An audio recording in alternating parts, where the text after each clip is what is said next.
What they never told us back then is that to become a USAID contractor, one needed to be an American company. So imagine being SEPA or Parliament Watch, where I worked. Yeah, sweating, Yes. night and day, responding, Exactly. submitting papers. Exactly. But no one ever tells you that, by the way, your chances are zero because you're not an American company and you're applying to be a USAID contractor. The second is that we later learned that in Belgium, there are 88 accredited NGOs through which the Belgian Development Agency channels money, and anyone that accesses Belgian money has to go through those 88 accredited.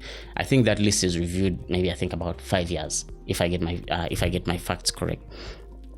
Only German organizations can apply and get funding from the German development agencies. The rest of us have to go to the German organizations that have already received funding from the German development agencies to be subcontracted. This is the Policy Digest, a Center for Policy Analysis podcast that explores how African societies are governed and how people and their leaders are shaping the future of their communities. Through candid conversations and insightful analysis, we aim to provide a deeper understanding of the political, economic, and social landscape of Africa. So sit back, relax, and get ready to explore the diverse and dynamic world of African governance. Good morning. My name is Joseph, and you're most welcome to the Policy Digest podcast, where we profile African leaders and ideas that are shaping the future of the African communities. And in this specific podcast, we want to talk about something which, even the very thought of talking about it makes you sound like you are running crazy, but we have to talk about it. And that is the question of how nonprofits in Africa are funded and on how much ownership of the funding process African communities should have along that journey. And in order to do that, we are joined by ESHBURN Kwesiga.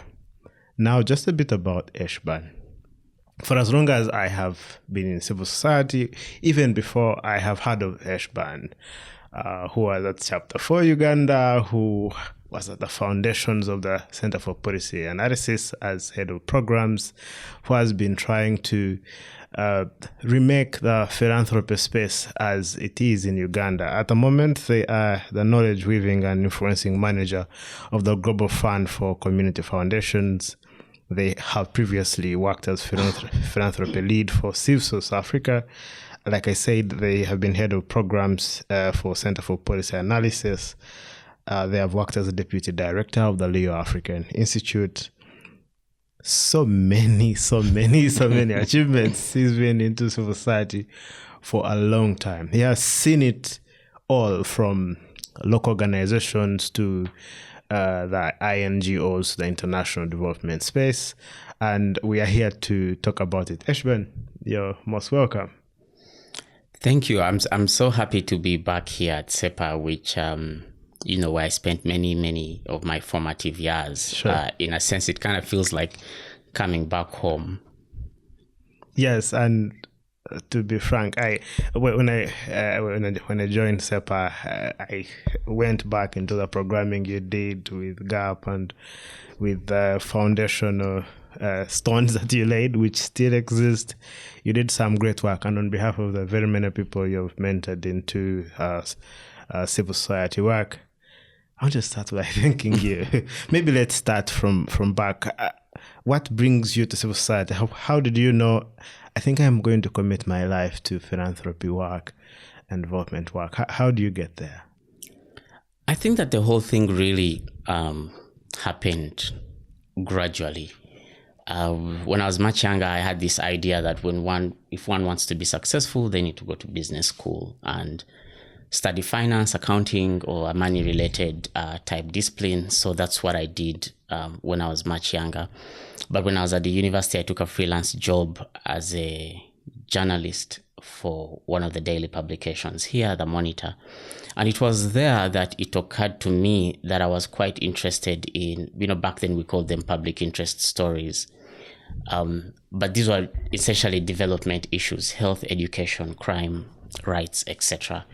And it was there, I think, that my interest in public interest issues and human rights and development type issues, that's where that interest was forged or crafted.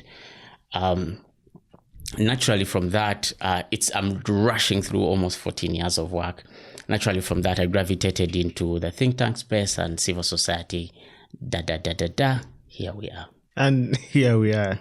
So you start from the very basics. You're program coordinator on certain projects. You rise to leading organizations.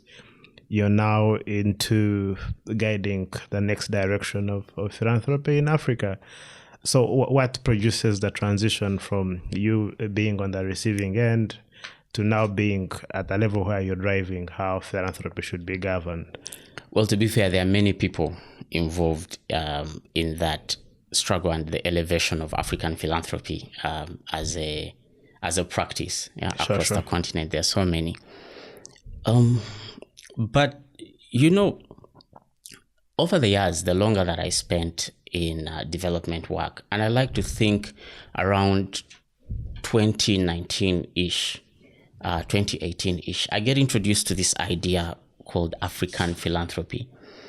And back then, there was an articulation of Africans as active funders in their own work. And the work mostly thought and mostly looked at high net worth Africans. People like Aliko Dangote, Tony Elumelu, had become household names on the continent as philanthropists. And there was an articulation of them contributing to Africa's development journey and using their resources. But over the years, I got introduced to the idea of community philanthropy, which is really the simple idea that communities, wherever they are, they don't have to be rich. They don't have to have big sums of money to contribute to that development process. And that communities, wherever they exist, they tend to have their resources that they use to contribute to development. Sometimes this is cash, sometimes it's in-kind resources, but that community philanthropy is one of those things. Once you open your eyes to it, or once you see it, you can't unsee it. And I think that over the years, I've been lucky enough to meet many people that have supported me or that have helped me to make many intellectual and psychological leaps in understanding community philanthropy as it is, and in understanding African communities, but not just African communities, global South communities, as active co-funders and co-contributors in their own social justice and development issues. I get you. And the frame globally is that the global South is on the receiving end. Yeah. Is that a narrative? Is it true that we are only receiving, we don't make any form of contribution to our own growth as a continent? In fact, I think that this has been one of the greatest tricks of the international aid system, to convince the world that the global South or Africans have made zero contribution to their own economic development, and that international aid and international philanthropy runs on this myth that the only resources of value is the money that comes from foreign funding. And that narrative has dismissed and erased all the local contributions, the local resources that Africans have been involved in contributing and mobilizing for their own social justice or development issues. And I'm happy to talk about some of these examples later, because sometimes when we talk about... We can talk about it now. So to explain how we get to local resources, I want to talk about the international funding structure and what it looks like and why local resources are necessary. I don't want anybody to leave this conversation feeling that this is a cool new fad, but the mobilization of local resources is a necessity for anyone involved in fundraising or anyone in the global South involved in the international development game. So when I was here at SEPA, the 4 or 5 years that I spent here, I spent an unhealthy amount of time writing or responding to calls for proposals. The funders put out these calls for proposals, and they invite organizations to submit bids and grant applications. For many years, most of the proposals that we wrote, I would say 99.99999, of the proposals. 999 Exactly. Were never successful. But at that time, I didn't know why. It wasn't until later, sometime early last year, 2024, the Shift the Power movement published a report called 2000 to be funded, and this is what the report says. The Shift the Power movement published a report called 2000 to be funded, and this is what the report says. One, that you've probably seen them, the calls for applications to become a USAID contractor. What they never told us back then is that to become a USAID contractor, one needed to be an American company. So imagine being SEPA or Parliament Watch, where I worked. Sweating, night and day, responding, submitting papers. Exactly. But no one ever tells you that, by the way, your chances are zero because you're not an American company and you're applying to be a USAID contractor. The second is that we later learned that in Belgium, there are 88 accredited NGOs through which the Belgian Development Agency channels money, and anyone that accesses Belgian money has to go through those 88 accredited. I think that list is reviewed maybe about 5 years, if I get my facts correct. Only German organizations can apply and get funding from the German development agencies. The rest of us have to go to the German organizations that have already received funding from the German development agencies to be subcontracted. But the thing is that back then, between 2015-ish and 2020, nobody ever told us this. And I suspect to this day that there are many people in Africa and in the global south who still don't know that they stand zero chance. Throwing around papers. Exactly. Now, the money that comes from the development agencies based in Europe and North America, only 10% of that money reaches Global South organizations directly. The other 90% has to swim through the network of international organizations. Their bureaucracy. And their bureaucracy. It's like a pipe which seems... Exactly. Let's say like a drop. I've dropped for a drop of water. Exactly. It seems like it's coming, but then it goes back to where it came from, right? Now get this. This was for me the shocker. That the 90% funding that has to swim through the international organizations before it gets to organizations like SEPA and other national civil society organizations, no one knows for sure how much of that 90% actually gets to Global South organizations. Your guess is as good as mine. In fact, we joke that there's a reward for $100 billion gajillion for anybody who can tell us or give us this figure. Who can solve that puzzle, right? Yeah. So it's not, these countries in, say, these governments and development agencies have laws and policies in their countries that prevent or that are systematically designed for the exclusion of Global South civil society to ever access that funding. But this is not something that has happened by accident. In some countries, there are specific laws that prevent an organization like SEPA. For example, if SEPA... Even if it was more competent than a German organization. Exactly. Yeah, for example, in Iceland, if you're not registered in Iceland, if you're not based in Iceland, you can forget about Icelandic development aid.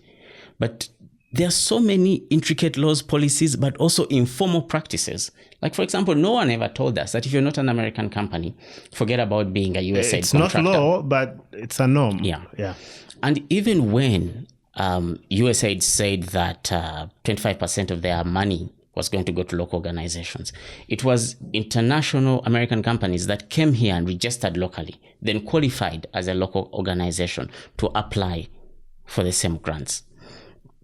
All this to say that if you're a Global South civil society organization, your chances of accessing international money are so small. They are so minimal, which again brings me to the necessity of the local resources. The other thing I think that is necessary for this conversation is that as I've understood, or as I started to understand the intricate policies and laws that exclude Global South organizations from international funding, I started to think how little I know about the racist schemes of international development aid and how much local organizations are excluded. And by the way, outside the policies and laws, one of the cases that has been made is that local organizations don't have capacity to handle. Quite an interesting idea, right? Yeah, because, first of all, They brand you incompetent, not because you're incompetent, but because the pejorative or the brand qualifies you for the exclusion to their benefit. Exactly. They brand you incompetent. And by the way, their definitions of capacity has very little bearing on local realities.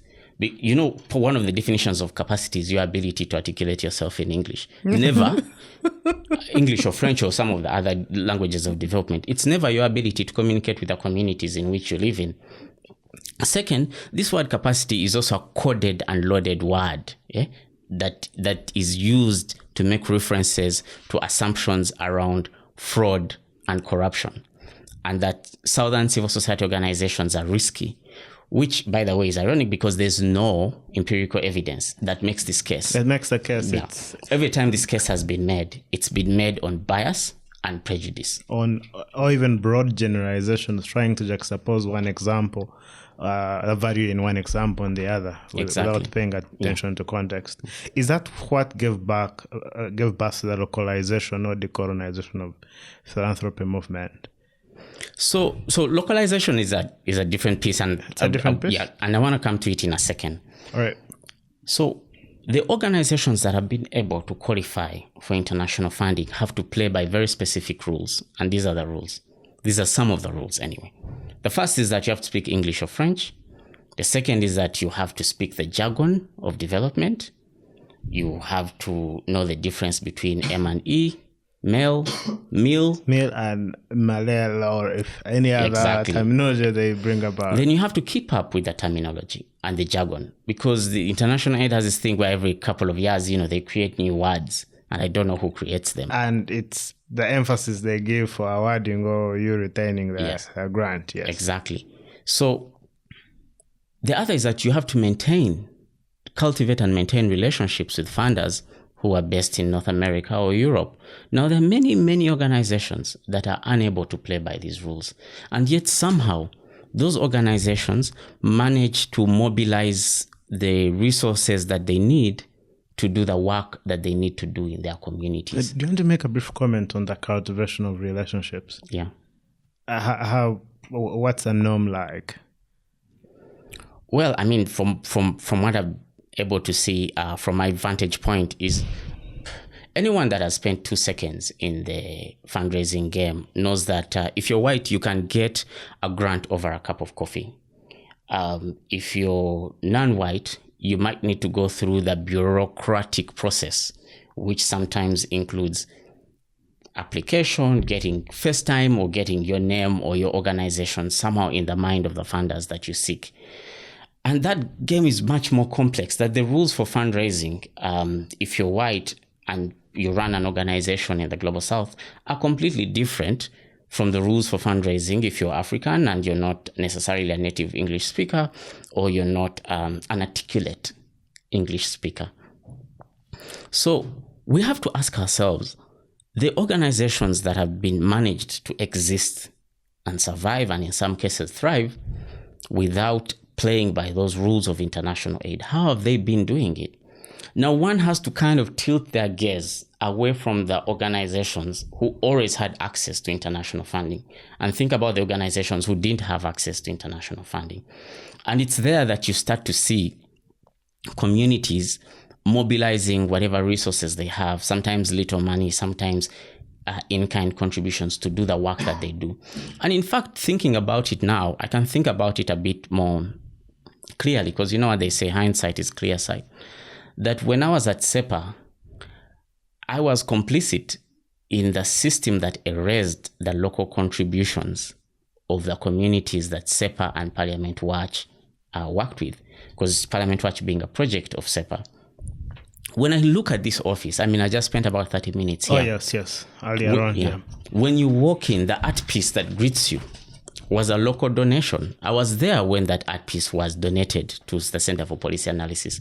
And I can tell you, when we did our annual report on our assets, that piece was never included. We only documented the contributions and the donations from international money. Exactly. Or you said, but not of that local person. Yeah. Yes, because that art piece was given to us by Kwesi Tabaro, who worked at the Leo Africa Forum. So that's a local donor that got erased. Then the boardroom we sat in, that boardroom table, at the time it was brought, it was a local donation from a local organization, which had changed space, and they said, hey, we have this table, we don't know what to do with it, do you want to take it? And that's why it has the labels that it has on the side, because we didn't pay cash for it. It was a local, that was also a local donor that got erased. In fact, there are so many examples. And I think that looking back now, I know that it's not just the Center for Policy Analysis or Parliament Watch, but many organizations, I think, have been involved in the erasure of their local funders and their local contributors. So the people you recognize are those who are white. Yes. Even if a local person came in and contributed, you wouldn't be quick to say that person has kind of supported. You just recognize the other person. Yeah. Maybe if we are then to forward into the chat on localization. Sorry, ESHBURN, I think what we've talked about then introduces us to the second paradox. So we had the democratic governance facility. Yeah. When the government put it to a stop and coupled with COVID-19, over a report from the NGO Forum showed that over 8,000 NGOs closed shop. And if you couple that with the foreign agent narrative that the government uses on non-profits, I wanted us to kind of explore the idea that if non-profits cannot exist the moment a foreign donor funds them, even if government's position that they are foreign agents is not a very popular argument, doesn't that leave room for the truth of the argument that it's very least from government? So, the idea that non-profits, especially the human rights, democracy, governance types of non-profits, are agents of the West, has mostly been built on the argument that there are no local contributors, that there are no local funders, that there are no local investors in this struggle, which I think it is not true that there are no local funders and that there are no local contributors. We've just given you the example of SEPA here and all the in-kind contributions that SEPA got. But at that time, I'll be more accurate and say I was involved in the erasure of those local funders. So for a long time, it really appeared that SEPA was only funded by international organizations, because I never at that time did not acknowledge, I hadn't made the mental and psychological leap that these are local funders and these are local co-contributors. So it's not true that when I look around, the civil society organizations I know, I'm mentally aware of all the in-kind contributions, the financial contributions that some of them have made, that other people have made to those organizations, but those contributions got erased. So if I say one thing to local civil society here, it would be to say that let's start to count our local investment and our local contributions and our local donations. Because I think that if we start to do that properly, it will dismantle the idea that we are agents of the West, funded by foreign interests, and that the things the democratic struggle that we are involved in is of no interest and of no consequence to local actors. Either in form or in terms of the inspiration that comes there. When you said pulled out, a lot of the narrative on Twitter was now activism is going to stop because it was funded by USAID, this and this. And I think it draws us to the conversation on why is it that we don't recognize our efforts?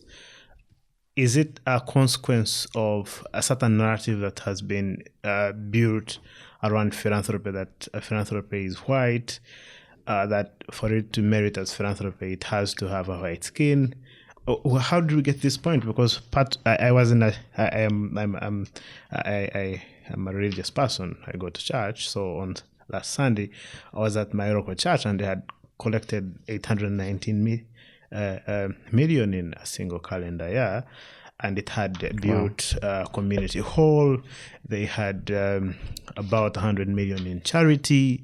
They were doing quite a lot of great work supporting students, doing camps for students and supporting their own staff. But I doubt we see that as philanthropy. So how do we get to this point where we believe as African people that we can be the face of philanthropy and not just receivers of philanthropy? I guess that's an interesting question. I sometimes think that one of the greatest tricks of international development was to allow us to see ourselves as only receivers of aid and never the contributors or co-founders of it. As a quote by Stephen Biko, I think it goes, if I can remember it properly, that the greatest weapon that the oppressor has against the oppressed is the mind of the oppressed.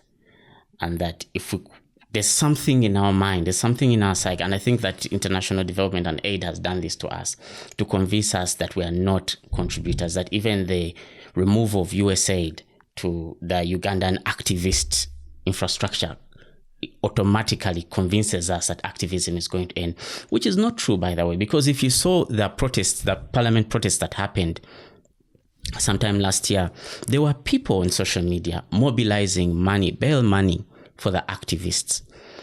If you look at the Kenyan protests that happened, there's an organization that computed the numbers of money that was mobilized during that time, and it came down to about somewhere between 200 and 300,000 US dollars. And what's interesting to me, $1 billion. That's $1 billion in a week or two. Yeah, and what's interesting to me is that so many people took credit for supporting or funding or financing, whatever language you want to use. And the ordinary Kenyan got out of the picture. Exactly. Just like that. They said it was the Americans at some point, then they said it was the Russians at some point, then at some point the Kenyan president said that it was the Ford Foundation. At some point they even said it was the Illuminati.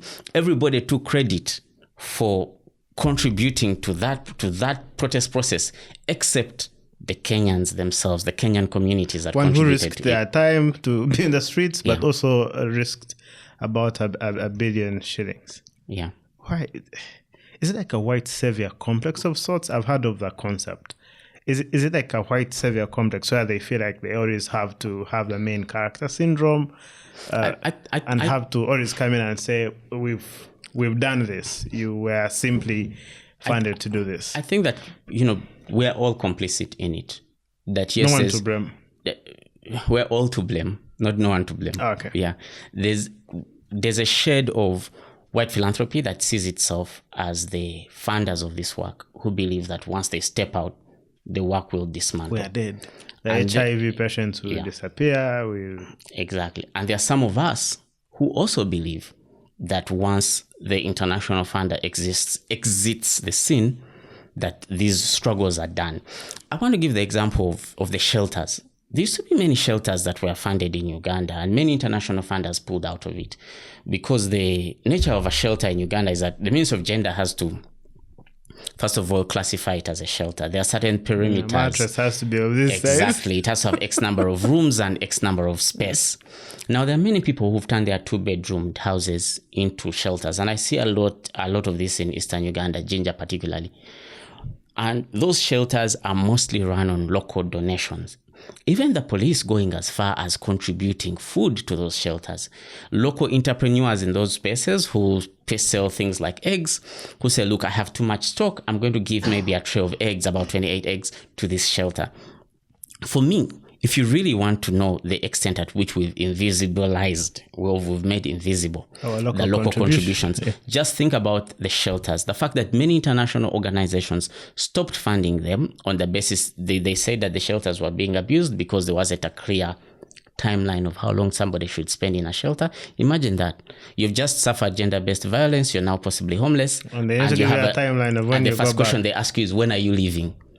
So many international funders stopped funding the shelters because there wasn't a clear timeline for how long somebody should spend in the shelter. And yet, many of those shelters are still open. How do you think that happens? Because there are local people keeping them open and funding them with cash and in-kind donations. And I think that's very important. And I think we kind of touched a bit on that. We need to give spotlights to local funding, to just even if we are just bold enough to call it philanthropy, Yeah. because at the moment I don't know, it has become so normal that we don't recognize it as such. So we need to be able to balance the act. You know how NGOs report, right? Yeah. To their stakeholders, either on a quarterly or whatever process, biannually, whichever reporting system. The way we're aggressive on, reporting to donors, are we able to report to these people that either we serve or that serve us? Are we able to compute the non-monetary contribution that they are putting on the table and effectively communicate it as their contribution in kind and be able to see the future as it is? So, and I think it's important then that we forward into the chat on how the alternative system of funding would be. And in the second episode, we are going to be forwarding into that board chart on whether Africans, local Africans, can fully fund. Yes, they can. Fully fund. Yes, they can. Good. Fully fund their non-profit development work, whether they can do that. And keep tuned, because we're going to dare and dream and think and follow us. Maybe this could be the future. Welcome to the Parliament Performance Tracker platform, a portal designed to empower Ugandan citizens with valuable insights into their parliament's performance and financial landscape. Some of the key highlights of this platform include the Parliament Legislators Report Card. Here, you find comprehensive information on the members of the Ugandan Parliament, from contact details and their biographies to their legislative performance, including bills sponsored, bill participation, term count, and the number of parliamentary committees they sit on. This section provides a transparent view on each legislator's contributions and activities. The Finance Tracker. This consists of two powerful tools: the Budget Tracker and the Debt Tracker. The Budget Tracker displays the current budget allocations of Uganda, allowing you to track how public resources are distributed across various sectors. But that's not all. There is also the Budget Simulator tool, enabling you to actively participate in the budgeting process by simulating your preferred resource allocations. While the Debt Tracker provides insights into Uganda's national debt standing, you will discover key metrics such as the debt per citizen, GDP per capita, and per capita income, along with the sources of these loans. Stay informed about Uganda's financial health and the implications for future generations. Insights. This is a platform where you can gain valuable knowledge about parliament-related topics. Simply enter your queries and our system will fetch relevant articles and also provide AI-generated summaries, offering you a deeper understanding of the issues that matter to you. With its comprehensive tools, staying informed about Uganda's parliament and financial landscape has never been easier. Whether you're curious about your representative's performance, want to understand their budget allocations, or seek insights on parliament-related topics, this platform has you covered. Empower yourself with data and take an active role in shaping Uganda's future. Parliament Watch. Your eye on Parliament. Let's dare to think.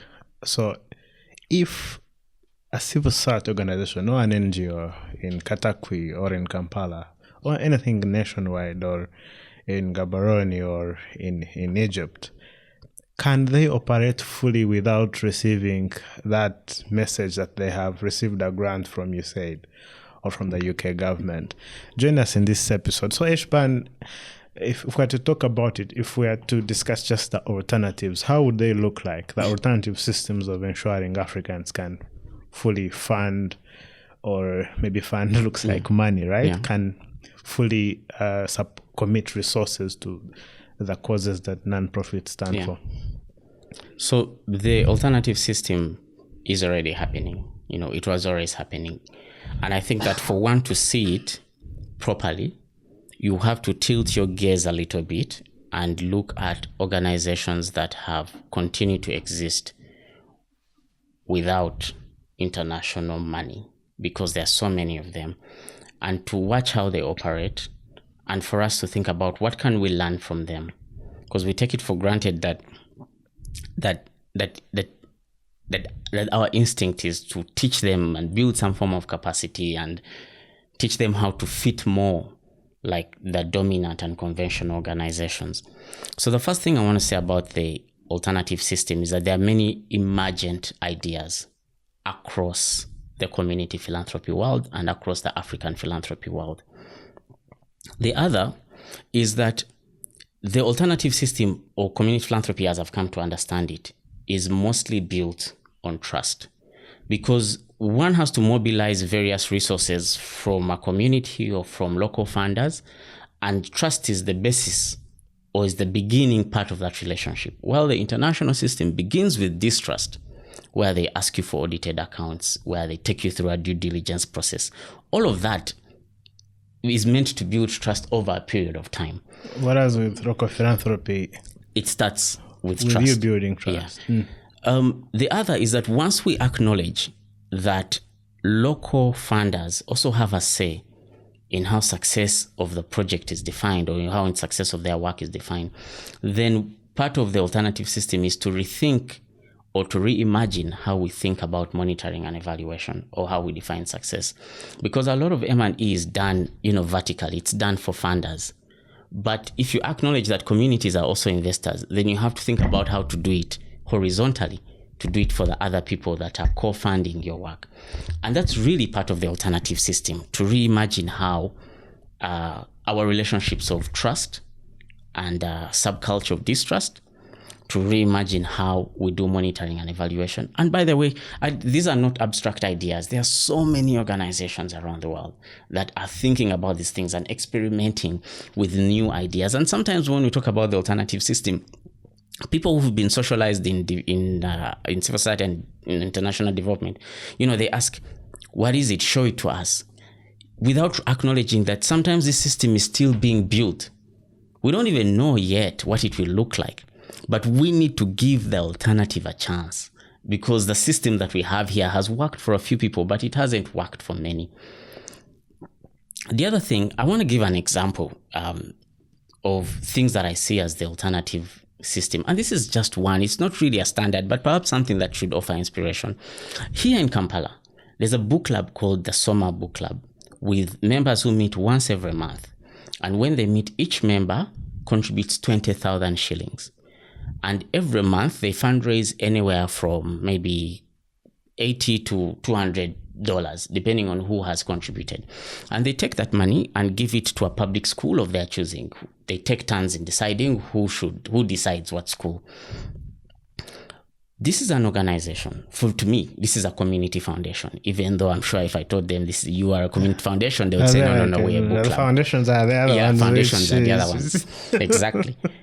They don't have an executive director. They don't have a board. They don't have staff. And yet, they are a philanthropic community foundation. They have a finance who has 5 levels of SCA. Exactly. They don't have a finance person with a CFA, SCA, etc. So if one is socialized in the international development game, you don't know what to do with an organization like that. You don't know how to interact with it, because here it's leaderless, boardless, doesn't have, and you don't, because sometimes the alternative system exists. We have to make certain psychological leaps to be able to see it and accept it for what it is, and not attempt to change it. Yeah. And define a certain level of success probably for them. Yeah. And so if my last point on this, if one is a funder, and they're thinking about, how do I support these community foundations? How do I support people to mobilize their local resources? They also have to think about how to do it in a manner that doesn't replace the local resources that are there, or doesn't undermine the local resources that are there. And I get you. And that is, I think, what the really 1945 aid infrastructure did. Yeah.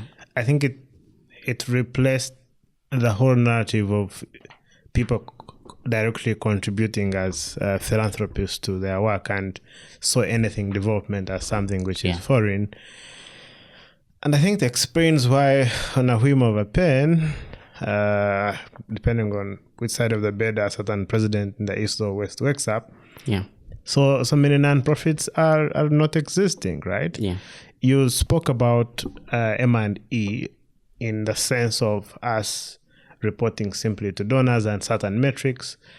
How would it look like from a local perspective, like monitoring and evaluation for civil society organizations? I know, and this still stems from a lot of academic debate on this matter, from the Snake Farmer's book by Yusuf Serunkuma, Date by Dambisa Moyo, that the perpetuation of the aid infrastructure exists to ensure that it remains. It's never to solve the problem. Yeah.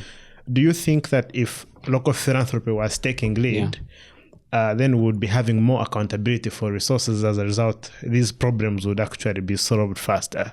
First of all, within local philanthropy, there's already accountability.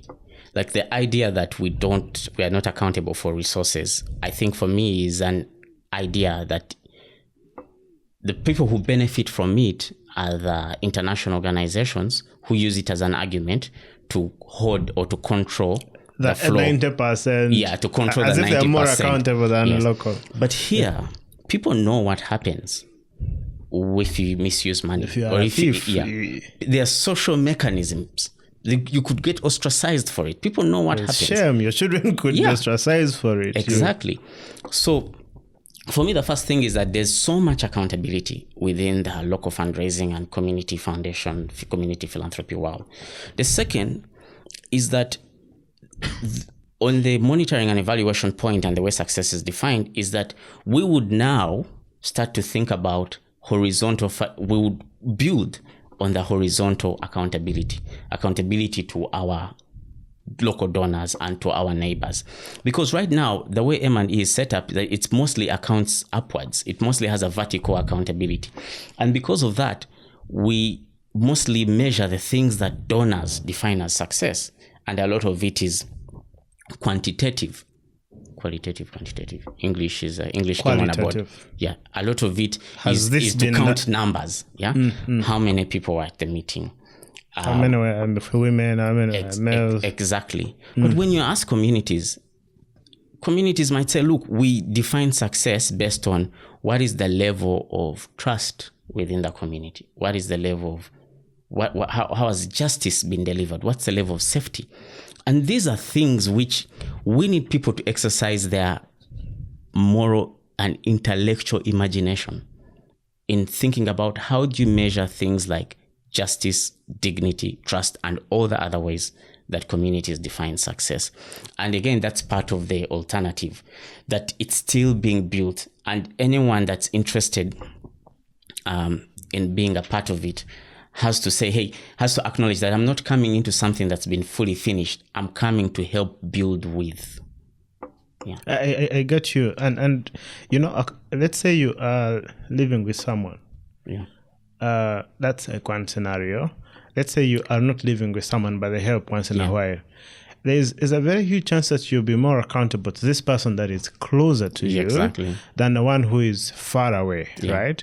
And I think maybe just on a comparative, I think local accountability is stronger than the accountability that goes on in the other direction. And I think it's important for us to take note of that. I did read a LinkedIn post from your end. You were calling out a double standard that comes with if there is some level of misuse of resources, let's say of a charity which is at a higher level, vis-a-vis local charity misusing resources, the local charity is more ostracized for the misuse than the bigger charity.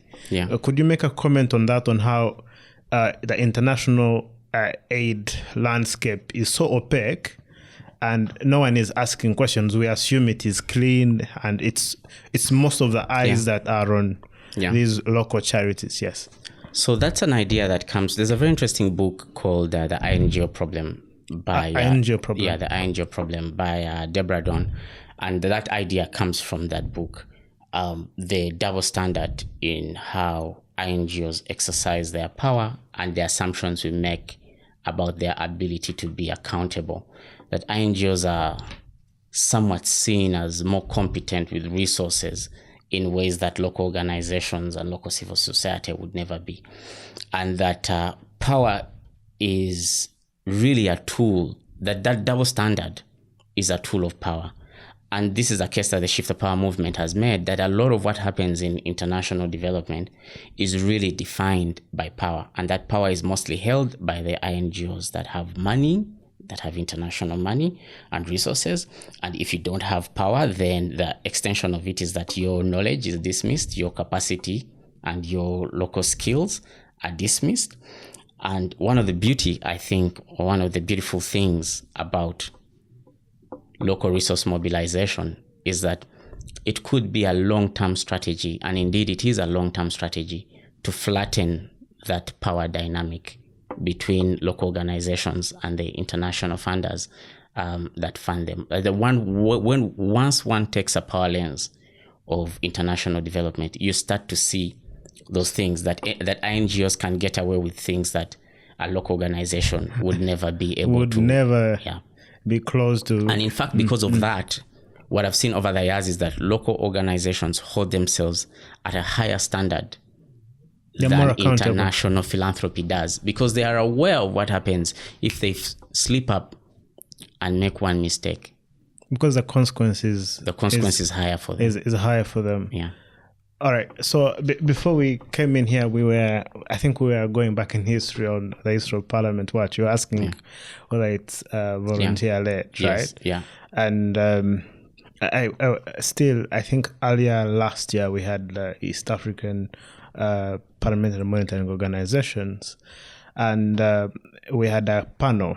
It was one of the panels of the conference, which was speaking about the sustainability of PMOs, Parliamentary Monitoring Organizations, given that funding for democracy, international funding is dwindling down. So the concept came from, it started with Mr. Primus Vahiji, around how most of development funding, it doesn't focus on sustainability, having the chart on NGOs doing like social ventures which can bring in resources, and also on just the concept of volunteerism. How can we re-engineer volunteerism back into civil society? Because I think it's one of the foundations that gave birth to just non-profit work in general. I mean, it's interesting for me because I see a lot of volunteerism in civil society. You're saying we just need to see it. We just need to see it. I see it. For example, when Parliament Watch was in the early years of Parliament Watch, it ran on a network of volunteers who were paid very modestly. I really would not call that a salary. There was a network, and there still is, as I believe, of journalists who would serve up content, information, analysis. Many of these people were not paid by Parliament Watch, but they dedicated their time and service in offering content briefs on this is what had happened. And again, that's part of the volunteer infrastructure that I was part of the group that erased it without acknowledging it. Yeah.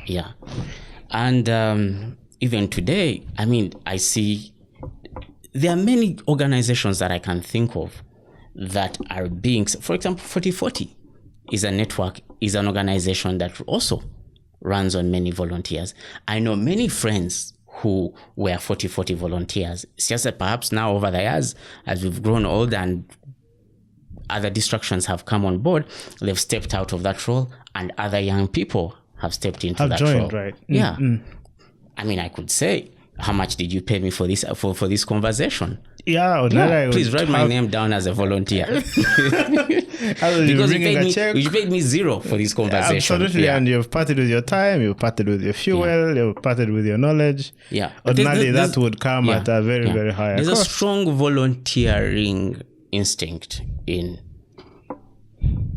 various civil society organizations.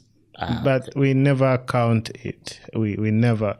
And maybe, so volunteership at the moment is common mostly in people who either are younger or are not employed, so they occupy it because how do we re-engineer this to? I could be, I don't have to be in need for me to volunteer just to occupy the time. How does an ESHBURN or someone who is in another position, how do we change that narrative? I feel like it needs to adjust a little bit. So I should tell you that I want to push back a bit on that idea. No worries, because yeah. I can think of various organizations that I know or used to know for whom the volunteers were not necessarily young people who were unemployed. One of the organizations that comes to mind is the Uganda Debate Society. Oh, yeah. Even 4040 Jacob today still has Ayeros. volunteers. People who, have it appears that they've made significant career advances, that that there's no instinct, there's no reason for them. We cannot make the case that they're volunteers because they're unemployed.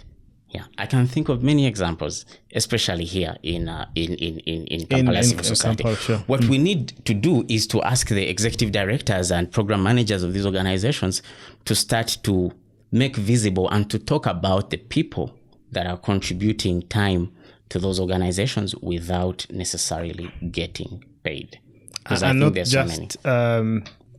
Make noise when an embassy comes on board. Exactly. And never talk about ESHBURN committing time to give a keynote or to do mentorship in that kind of regard. But fine. I get your argument. I think there are so many people who don't do it just for the sake of maybe getting skills or what. But do you think there's a narrative around volunteering that discourages people who are who don't do it for money? Like, how do I call it? Like self-interest and capitalism, people growing to only do things that benefit them and not for the greater good. I've retreated a lot into the world of community philanthropy. Yeah. That for me, that narrative doesn't make sense to me. In fact, when I think about, I I have a good friend of mine who now is somewhere in the ranks of the Ministry of Finance. And for a long time, when he was a private sector lawyer, volunteered to an organization called Prison Fellowships. They never paid him a single cent. In fact, one time he got us to attend a prison fellowship meeting and they wanted to pay us a modest fee. But the people who attended the meeting, they gave back the money. So there are so many. Yeah, we don't need the money. Yeah. You commit this to... Yeah, they said, you fine, thank you for paying us for the time we've been here. Maybe you're paying us for whatever expenses you think we've incurred, but we're giving back the money. So, again, the point I want to make here is that the volunteering spirit in Kampala and Uganda is not non-existent. It's that we have made it invisible. Those of us who are in organizations where we see volunteers coming, is that we have made it invisible. We've not acknowledged that labor or that contribution as part of the contributions that run civil society and that run our organizations. From my vantage point, I see so many people that volunteer with organizations. Sometimes they do it on the weekend, sometimes they don't. But it could be an hour in the morning. Let me bring it a bit to the mainstream, especially in churches. I think that things like this are very visible in churches. Things like this are very visible for marathons. The people that organize marathons, they're not paid. These are people with their 9 to 5. They do that work charity marathons, they do that work outside their 9 to 5. And it's still the Kabaka birthdays run. It raised how much? Do you have the numbers? I'm not sure. I'm not sure but how much. It's a lot of money. Yeah. But also Rotary. Many Rotarians. They give money. They give their time. Yeah. So there's something there about making all these local contributions visible, so that we can legitimize these organizations. Otherwise, when people come up with the narrative that these are only money-making institutions, these are only agents of the West, that will only lead us to our hell. Yeah. And maybe if we're to forward into now the chat, I think mainly this debate on shifting the power always brings out a question on whether the international development assistance architecture should collapse. Some people say yes, others say that's an extreme. They rather say, okay, let it continue, but with a few modifications that then are consistent with these species of thought that we've talked about. So how do you think the international architecture can change with these realities? So shift of power is not a zero-sum type struggle. All right. Yeah. And I think that sometimes people think about it as some kind of zero-sum game. What the movement has done has been, first of all, to articulate the things in international development that need to be fixed, and invited everyone who is interested in fixing those issues to be an active contributor to that. Whether you work for an international organization, private philanthropic funding, or whether you're part of a community foundation, as long as because you see, no one person and no one institution can solve the problems of international aid alone. That this work has to be the collective work of many. And I think that perhaps that's the lens with which we should approach it. Who is willing to contribute to this reform? And if they have a meaningful contribution to make, then let them go ahead let and them do be it. on the table. Sure. Yeah. I get it. So let me run like a thought experiment. So assuming there's a nation called Wakanda, right? Yeah. I like that nation. It is giving aid to some country in North America. Yeah.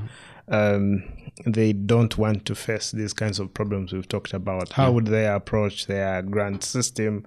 How they approach how they select grantees? How they work with the local communities in North America to achieve the outcomes they would want out of the programs they would want to implement? I think that this feels like a completely different podcast of its own, but to answer it really quickly, sure. I would say that Wakanda would have to, first of all, approach the North Americans knowing that they have local resources. No matter how poor they look, no matter how destitute they look, they have local resources. And Wakanda should think about how to put its resources in the same pot as the North Americans, so that no one's resources are erased or made invisible. Because you see, if I'm based here in Uganda and an international money comes with resources, unless I feel that my resources are in the same pot, I'm going to waste them. I'll take your money and waste it.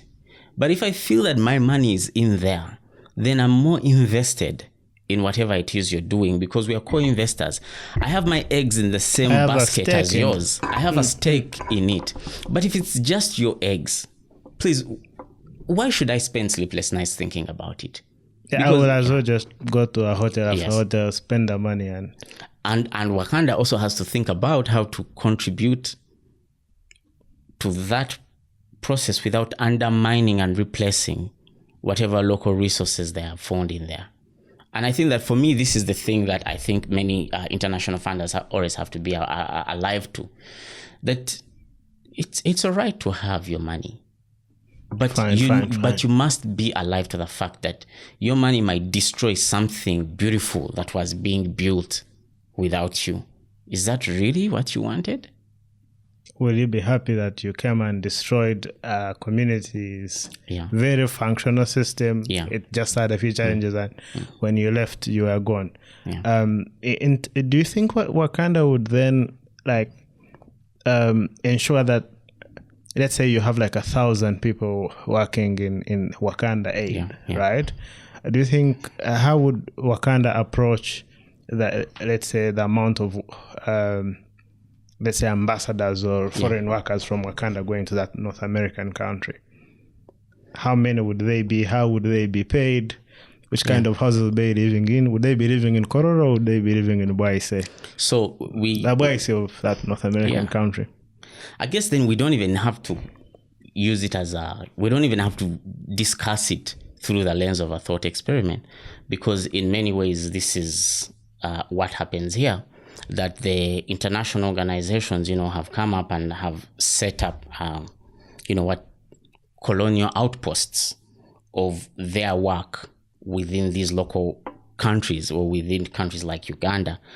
And their presence here in part runs on the assumption and the belief and the narrative that that the local actors here don't have the capacity to do what the international organizations are doing and don't have the resources to do what the international organizations are doing. Again, there's something there about the erasure of local agency. Because you're an international organization, you come and set up here because you think that there's nobody here that is capable of doing what you're doing. You're so special. That you have to come from your country. Yes. Stay in a house which is a swimming pool, has 1,000 S's, and you have to be the one doing the work here, right? And all that is part of the dismissal and erasure of local contributions. Because if I told it like you go to, let's say, a development program from any government, would you like when you look at their competencies and there are local people who can do that work, or is that there was a the competence they get from the moon. So one of the other challenges with this system is that it's a very racist system, the international development game. I can't remember, I think it was 2023 or 2022. There were a series of conversations about racism within the INGO infrastructure, the INGO network, international NGO network in Kampala. And there are organizations here that only hire white country directors. So if you're in it, the most you can do is rise to number 2, because that role is reserved for somebody in their country. And these are the same organizations that talk about equality of opportunities, non-discrimination. And yet they run a very discriminatory system. So if you're involved in civil society and you think that this is something worth doing something about, then I feel that it's easier to attempt to build an alternative than to fight that system. In fact, I'm reminded here at a quote that many colleagues within the Shift the Power movement, I use. So I've heard it various times. It's now stuck in my head by a guy called Bucky Fuller, who said that you don't change things by fighting an existing system. You change things by creating an alternative that makes the existing system obsolete, because it's much harder to fight existing systems. Yeah. So what we see here is, within the INGO infrastructure is a system of systematic racism that has been accepted and normalized over a long period of time, that nobody ever asks, where was this role ever advertised to give Africans or Ugandans or other Global South people a chance to apply for it? Because those specific roles are reserved for white nationals of the countries where that international organization comes from. Regardless of whether local people have the competence or not, even are more competent. ESHBURN, thank you so much for your thoughts. I think this has been quite a conversation. We need to keep having the chat. Do you have any parting shots as we close the podcast? I think my parting shot here is, we're having this conversation at a time when the USAID has just done, where the American government has done an aid freeze. And many local organizations are thinking about, what do we do next? And I think that in the face of the removed international aid, or one of the biggest funders in civil society has left the scene, I think that if there's ever been a time to think more critically about local resources and local fundraising, now is the time. Definitely, it will leave civil society looking like a different shade of its own. But today it's USAID, tomorrow it's going to be another big foundation which withdraws its funding. And we have to be able to say, never again shall we find ourselves in this position. And I think that it's possible now to build an alternative that works for us. I thank you so much. Indeed, I think it's time for us to think and think again. My father used to tell me that if you could do a mistake once, and that's fine, it's a mistake. But if a mistake happens a second time and you find yourself doing it again, then you become a fool, right? Yeah. So I think as African thinkers, because we all have brains as Africans, so as people that are thinking about the next direction of philanthropy has always been over the course of human civilization in Africa, not because it started in 1945. We have to actively think about how non-profit work is funded in every part of the continent and actively decolonize it for the interest of the African. I hope you found these thoughts helpful. Please find all this content we've been curating on this thought process on how to re-engineer development work as the Center for Policy Analysis on our podcasting platforms. That's YouTube at the Center for Policy Analysis and on Podbean. Remember, we air every Monday morning. Do well to feature the thoughts that we are cultivating. Thank you. Thank you for listening to the Policy Digest podcast, the Center for Policy Analysis podcast that is profiling African ideas and people that are shaping the future of their communities. Subscribe to all our platforms on YouTube and Podbean.